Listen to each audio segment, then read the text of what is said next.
Hi everyone welcome back to Rashmi tutorial. तो आज ये क्लास रे आमे पढ़िबा +3 first year EVS compulsory subject जोटार यूनिट 3 गोटे important question both internal exam और सेमिस्टर एग्जाम पई आपण मानकर इंपोर्टेंट क्वेश्चन टा होची जनसंख्या वृद्धिर कारण और यार प्रभाव विषय रे आलोचना कर। ठीक अछि, बोथ ओडिया और इंग्लिश रे आपण मानको मु कहि देबी। तो आपण माने जदी एपर्यंत सब्सक्राइब करना चैनल नुआ अच्छी ताहले फटाफट सब्सक्राइब करी पाखरे थिबा बेल आइकन टी को प्रेस कर दियंतु एंड ऑल नोटिफिकेशन रे क्लिक कर दियंतु जहा द्वारा जेतेबेले भी +3 रिलेटेड कोनोसी भी क्लास करी तार नोटिफिकेशन सर्वप्रथमे आपण मानक पाखरे पहुंची परिबो। ता सहित डिस्क्रिप्शन बॉक्स रे टेलीग्राम चैनल लिंक अछि, आपण माने सेठी जॉइन हेकी क्लास रो लिंक सब बेले पाई परिबे। जेतेबेले क्लास होबो ता पूर्वरु लिंक सेठी प्रोवाइड कर दिया जिवो। जेहेतु जनसंख्या वृद्धिर कारण कौन फास्ट आम जानीदबा जनसंख्या कौन तापर बुद्धिर कारण तापर यार प्रभाव कौन पकाउछि से विषय रे भी जानिबा तापर इंग्लिश पढ़िबा। तो डेरी न करिकी चलंतु इंग्लिश रे भी तळकु अछि ओडिया रे बुझिदबा जति ऑटोमेटिक तापर इंग्लिश टा आपण मानको इजी होबा। एटा गोटे लॉन्ग क्वेश्चन आपण माने चाहिले आ भितर शॉर्ट नोट्स भी बनै पारिबे। कहिछि जनसंख्यार परिमाणात्मक दिग प्रति ध्यान देले यह एक परिवर्तनीय अवस्था प्रदर्शन करे एवं कर्म वर्धिष्णु गुण प्रकाश करे।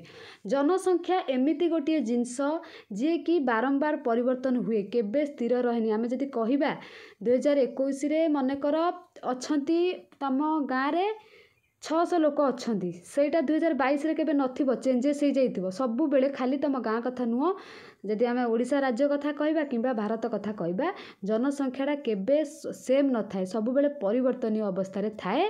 भारतर जनगणना प्रति दृष्टि निक्षेप कले जना जिवो जे केवल 1921 वर्ष को छाड़िले सर्वदा भारतर जनसंख्या वृद्धि पाई आसुछि। एही जनसंख्यार द्रुत वृद्धि एक जन विस्फोरण अवस्था सृष्टि करुअछि।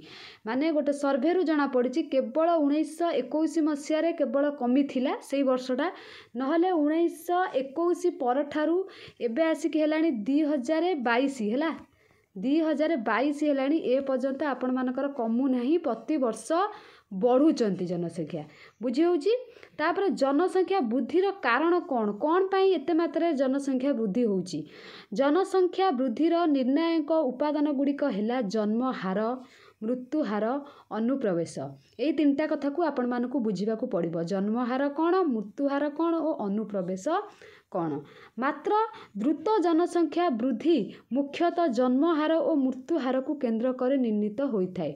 जदि द्रुत जनसंख्या जो वृद्धि होउचंदी आमे जानिबा अनुप्रवेशटा माने जन्म हार मृत्यु हार को आमे देखिदेले कौन पाई वृद्धि पाउची जनसंख्या आमे सेटा जानि परिबा। एही अवस्था रे जन्म हार अपेक्षाकृत अधिक प्राय स्थिर रहउतबा बेले मृत्यु हार रे द्रुत ह्रास परिलक्षित होउची। कहउची जन्म हार माने बहुत जन्म होउचंदी। गोटे दिन रे आमे कहिबा हम ओडिशा राज्य कथा जदि कहिबा मनकर गोटे दिन रे 5000 शिशु जन्म होले किंतु 5000 लोक मरु नाहंती, तार अधा नहले 1000 मरुचंदी, माने बहुत कम जोटा कि मृत्यु हारटा। तापरे अधिक जन्म हार कथा कहिबा प्रथमे द्रुत जनसंख्या वृद्धि बा जन विस्फोरण को आर्थिक स्थिति सह विचार कले यह आर्थिक विकासशीलतार फल। तेणु अधिक जन्म हारर मुख्य कारण है आर्थिक अनग्रसरता। कारण यही आर्थिक स्थिति सामाजिक जीवन को जेपरी प्रभावित करे फल समाज रे अंधविश्वास और कुसंस्कार दूर हो पारे नाही। यही दृष्टिकोण शिशुटीर जन्म को भगवान का दान रूपे विचार करा जाए और शिशु जन्महार रोकवा क्षेत्र में सचेतनतार अभाव परिलक्षित हुए। जदि का घरे गोटे छोट शिशुटे जन्म होची सेटा समस्त भागती एटा गोटे भगवान का दान, बुझिपारछंती कि। तापर द्वितीय कथा जदि कहिबा शिक्षार अनग्रसरता मध्य जनमानस रे सचेतनतार अभाव सृष्टि करबा सह संकुचित परिवेश सृष्टि करे फल जन्महार ह्रास घटी पारि न थाए। बुझिपारछन ना सब कारण बहुत इजी वर्ड गुड़ाक एत कष्ट भी नुह। तापर तृतीय कथा जदि कहिबा आर्थिक दुर्बलता अन्य पाखरे निर्भरशीलता सृष्टि करी परिवार सदस्य संख्या वृद्धि घटाइबा को उत्साहित करे। ठीक अच्छे तापर चतुर्थ कथा जदि कहबा पुरुष प्राधान्य समाज रे गोटे पुत्र संतान लाभ आशारे परिवार शिशु संख्या जेते अधिक हेले सेतिपति भूक्षेप करा जाए नाही तेणु जन्महार वृद्धि पाए। एटा गोटे बढ़िया पॉइंट कहगला जदि गोटे लोकर बारंबार बारंबार झील होउछि ना से सब बेले पुओटे अपेक्षा थाए तेणिक 3टा झील कि 4टा झील कि 5टा झील हो जाऊ पछे से गोटे पुओटे पर्यंत अपेक्षा करे से केस रे देखिबाकू गले सेमित्रे भी जनसंख्या बहुत वृद्धि हुए। आपण मानक आखपाखरे किंबा आपण घरे सबु बापा माँ चाहती आमर गोटे पुओ रहू तेणी कि झील जेते हेले भी चलिबो किछि फरक पड़ेनी बट पुओ समस्ते जणे चाहती। तापरे पंचम कथा कहबा विधवा विवाह तथा पुनः विवाह प्रथा मध्य जन्महार रे वृद्धि घटाई थाए माने गोटा कारण केमिति जन्महार वृद्धि घटुची एगुड़ा यदि आपण पॉइंट बाय पॉइंट लिखिदेवे ना परफेक्ट भाबे लेक्चर बहुत आपनको पे इंप्रेस है कि बढ़िया मार्क देबे। सेकेंड तापर आसिला षष्ठ जदि कहबा जन्महारर सहावस्थान कारणरू मध्य स्वामी स्त्री मध्य जन्महार अधिक हेबार सुजोग सृष्टि हुए। तापरे सप्तम रे विश्वमंडलीय जलवायु मध्य जन्महार वृद्धि लगी केते परिमाण रे दायी एही सबु कारणर परिवार को संकुचित करिवार चिंताधारा बा जन्महार ह्रास घटिबार क्षेत्र रे विशेष परिवर्तन परिलक्षित हुए। एगुड़ाक बहुत इजी वर्ड आपण माने बढ़िया से लिखिबे प्रैक्टिस करिवे देखिबे बढ़िया मार्क आसीबो। तापरे मृत्यु हार रे ह्रास प्रथमे ह्रास केमिति हुए मृत्यु हार रे केमिति ह्रास होउची अनग्रसर क्षेत्ररू विकास संभव हेले सर्वप्रथमे ताहा जन्महार अपेक्षा मृत्यु हार को विशेष प्रभावित करे और मृत्यु हारर द्रुत ह्रास घटी थाए। तापरे द्वितीय जदि कहबा शिक्षार प्रसार जेतिकी संभव हुए ताहा लोकमानक मनरे सचेतनता वृद्धि करबा सह स्वास्थ्यगत जत्न नेबार उपकारिता और अपकारिता मूल्यबोध सृष्टि करी मृत्युहार हसई माने मृत्युहारटा ह्रास घटाए। जेमिति कि आगरू लोक एते सचेतन होउनथिले कोनोसी रोग विषय जदि आमे एबे रिसेंट कथा कहबा समस्त सचेतन हो गलेनी माने आमको एई जिंसटा कले एई रोगटा हबो सेति लोक निजे सब सचेतन हो गलेनी जहा फल मृत्यु संख्या कमुची ये भी गोटे कारण बुझीपार ना। तापरे मेडिकल साइंस कोठी भी जाइए पहुँचले से भी मृत्यु हार कम। तापरे डाक्तरी और स्वास्थ्य सेवागत क्षेत्र में प्रसार हेतु जो कथा आपण मानू कहते जस्ट से पॉइंट रे लिखाई व्यक्ति विशेष स्वास्थ्य जत्न क्षेत्र में अधिक सुजोग लाभ करती फल मृत्यु हार कमी जाए माने एबे मेडिकल साइंस चेंजेस बहुत है जहाँफल लोक मरिबा भी कम। चतुर्थ कथा जदि कहबा जनमंगल राष्ट्र गुड़िकर सरकार पानीय जल जोगाण सुविधा सृष्टि करने सह महामारी दूरीकरण योजना मान कार्यकारी करने फल अकाल मृत्यु को मध्य रोक जाई पारुछि यथा बसंत मलेरिया हईजा आदि दूरीकरण संभव हो पारुछि। ए सब क्षेत्र में उन्नति मृत्युहार यथेष्ट ह्रास घटाई थाए। आपण माने देखिले कोउथिपाई मृत्यु हो नाही एतेटा ए पॉइंट गुडाक भी जति आपण माने बढ़िया से बाछिकी लिखिबे ना बढ़िया मार्क मिलिबो।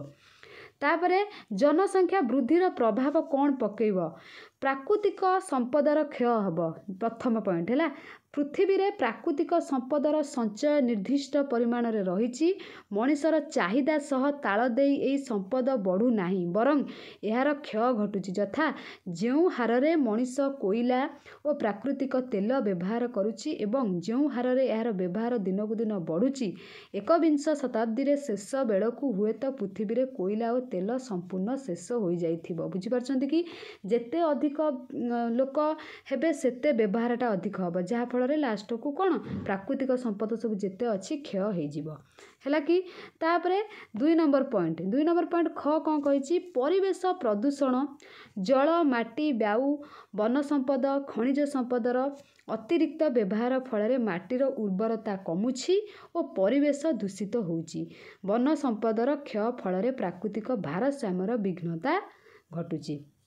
तापरे 3 नंबर पॉइंट पानीय जल संकट जोटा सबुठू इम्पोर्टाट मोस्ट इम्पोर्टाट जदि आमे कहिबा विगत 60 वर्ष रे पृथ्वीर जनसंख्या 2 गुण होईची सेही अनुपात रे मनुष्यर नित्य व्यवहार्य मधुर जल व्यवहार रे परिमाण 4 गुण बढ़ीची तेणु जल संकट हेबा स्वाभाविक। आपण माने जानिथिबे जलर अभाव केमिति आम माने जेमति कि जल तो नहले आमे बंचिबानी खाइबा कतरू लुगापटा सफा कतरू पीबा कतरू गाधेबा कतरू सबुथिरे जलर आवश्यक होउची तो जेतेबेले बहुत मनिष होइजिबे जनसंख्या एते मात्रा वृद्धि पाइले जलर व्यवहार भी से मात्रा रहबो जा फल रे एटा गोटे बड्ड प्रॉब्लम जदि कहिबा यार मुख्य कारण होउची जलर अपव्यवहार और जलर प्रदूषण।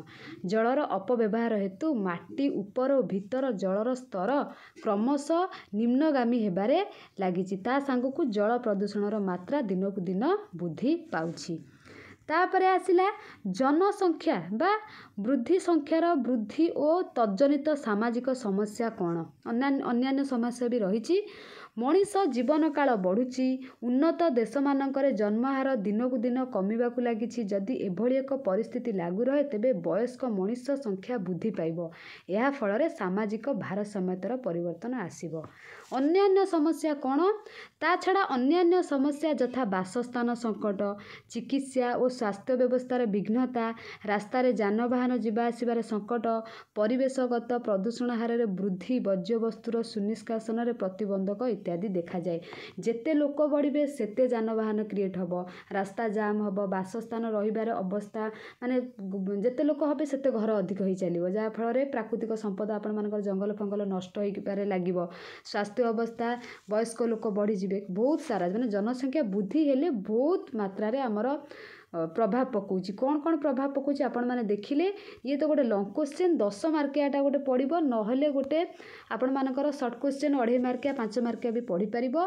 आउ कौन प्रभाव पकाउछि आपण को ऊपर जनसंख्या वृद्धि सेगुडा कि भी आपण माने ऐड करके लिखि परिबे। जे जेते बढ़िया से नोट बनेबो भल से पढ़िबो तार मार्क भल रहिबो। बट एतिकी भी लिखिले चलिबो। एतिको को आपण माने जति बढ़िया से लिखिबे बढ़िया मार्क रहिबो। मु कहूछि आपण माने जति एबेठू लिखिकी आपण माने प्रैक्टिस करिवे, काहे कि आपण मानकर कॉलेज तो हो नहीं तो जदि गोटे क्वेश्चन एटलिस्ट दिन को पढ़ी लिखिदेवे ना आपण माइंड रे सेटा रही जिवो सेमिस्टर एग्जाम पर्यंत। बस ता पूर्व दिन देखिबार अछि, चाहिले भी आपण माने ऐड करि परिबे। सेही टाइप रो इंग्लिश भी मु आपण मानकर नोट बनै देछि। आपण माने बुझी नेले जनसंख्याटा वृद्धि केमिति होउछि आ प्रभाव कोन पकाउछि तो बुझी देले इंग्लिश रो नोट टाको आपण माने बनै परिबे, जा फଳରେ आपण भी पढ़ी परिबे। नहले आपण इजी वर्ड लेखिकी भी करि परिबे। मु चाहितले टिके इजी वर्ड हेइतांता किंतु आपण माने हायर एजुकेशन माने +3 पढ़िलेनी आउ इजी जेमति कि स्कूल पिला माने पढ़छन्ते सेगुडा त आपण माने आ पढ़ी परिबेनी। तो सेति पई आपण मानक पई बेसी भी नुह, आपण माने ऑटोमेटिक पढ़िले बुझी परिबे, काहे ना बुझी दे गले ऑलरेडी ओडिया रे तो इंग्लिश रे किछि प्रॉब्लम हबनी। बोथ पढ़ेले वीडियो लॉन्ग हे जिवो, सेति पई ना तो मु माने ओडिया पिला इंग्लिश पिला जदि खाली ओडिया कहबे इंग्लिश पिला माने कंप्लेन करबे। सेति पई मु बोथ क्वेश्चन आपण मानक पई नै आछि, ओडिया रो क्वेश्चन विथ इंग्लिश रो क्वेश्चन। आपण माने एटा को नोट बनेबे, नोट बनै कि आकु पढ़िबे। ठीक अछि, बेसी नै गोटे पारा 2टा पारा एटा 3टा पारा, तापरे चतुर्थ पारा, पंचम पारा, 6 तापरे 7 एतिकी आपण मानकर। तो एबे तो मु छाड़बिनी टेलीग्राम चैनल रे, किछि दिन परे एटा को छाड़ देबी। आपण माने नोट बनै पारिबे आ पढ़ी पारिबे। जदि इंग्लिश पिला मानकर किछि प्रॉब्लम हैला एथिरे पढ़िबारे तो आपण माने मते कहिबे, कमेंट सेक्शन रे कहिबे। मु आपण मानकू आउथरे पॉपुलेशन रो इंग्लिश रो नहले इजी वर्ड रो किछि क्वेश्चन नै के आसीबी। जदि एइटार बुझी पारुछथि ताहाले मते आ कमेंट न कले चलिबे। आपण माने एटा को नोट बनै कि पढ़ी पारिबे भी, निजे भी आपण इजी वर्ड रे बनै कि करि पारिबे। ये तो थिला जनसंख्या वृद्धिर कारण यार प्रभाव विषय रे। तापर आपण माने चाहिले एठी काहाकू जनसंख्या को जे ऐड करके भी लिखि पारिबे, किछि असुविधा नाही। एमति फुणी मु आपण मानक पई यूनिट 3 रो आ गोटे क्वेश्चन आसंता काली नै कि आसीबी। सेति पई आपण मानक रिक्वेस्ट निज फ्रेंड्स मानक सहित शेयर करंतु बहुत मात्रा रे, बहुत पिला जॉइन कले मते भी भल लागिवो। आज रो क्लास आपण मानक केमिति लागिला डेफिनेटली कमेंट सेक्शन रे कमेंट करिवे। Thank you all.